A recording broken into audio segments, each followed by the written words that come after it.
मुनावर फारूकी का टनल वाला जो डायलॉग है वो इतना ज़्यादा फेमस हो चुका है कि रिपोर्टर मैडम ने भी ये सवाल जो है ना मुनावर से पूछ ही लिया।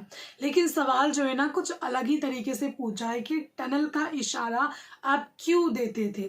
फिलहाल क्या कुछ पूछा गया है उनसे वो आपको बताएंगे, लेकिन जिस तरीके से मुनावर फारूकी ने सारे सवालों को हैंडल किया है कमेंडेबल है, क्योंकि इस टाइम पर इस पॉइंट पर आपसे सवाल पूछे जा रहे हैं।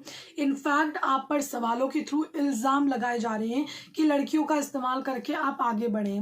टनल वाली जो चीज़ आप यूज़ करते थे वो कहीं ना कहीं फैंस को इशारा तो नहीं आप देते थे, कहीं आप घर वालों को डराते तो नहीं थे। इस तरीके के सवाल पूछे गए। आपका पर्सनल रिलेशनशिप जो सामने आया है उस पर सवाल पूछे गए। तो चलिए आपको बताते हैं कि मुनावर ने इन सारी सिचुएशन को किस तरीके से हैंडल किया है और बहुत ही बढ़िया तरीके से हैंडल किया है।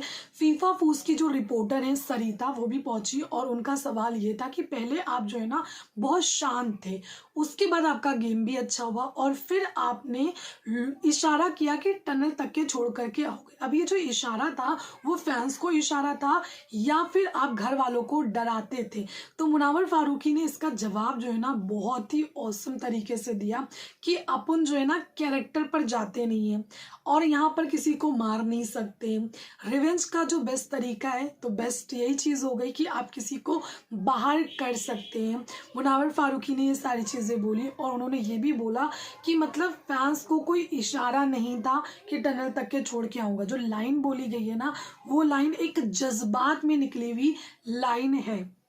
अब दूसरा सवाल ये होता है कि मुनावर फारूकी, जो कि आपने देखा है प्रोमो में बहुत हाईलाइटेड था, मुन्ना बदनाम हुआ बिग बॉस तेरे लिए, तो यहाँ पर उसका भी जवाब उन्होंने जो बहुत ही अच्छी तरीके से दिया कि आप एम्बेरस हो। कहते हैं कि आप एम्बेरस हो लेकिन आप काम पर हो।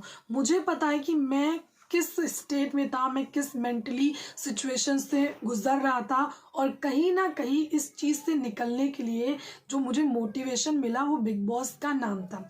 क्योंकि उनका ये भी कहना है कि मुझे वो प्लेटफॉर्म मिला है और यहाँ पर मेरे नसीब में इतना बेइज्जत होना लिखा था, तो मेरे नसीब में बिग बॉस के प्लेटफॉर्म पर खड़े होना भी लिखा था।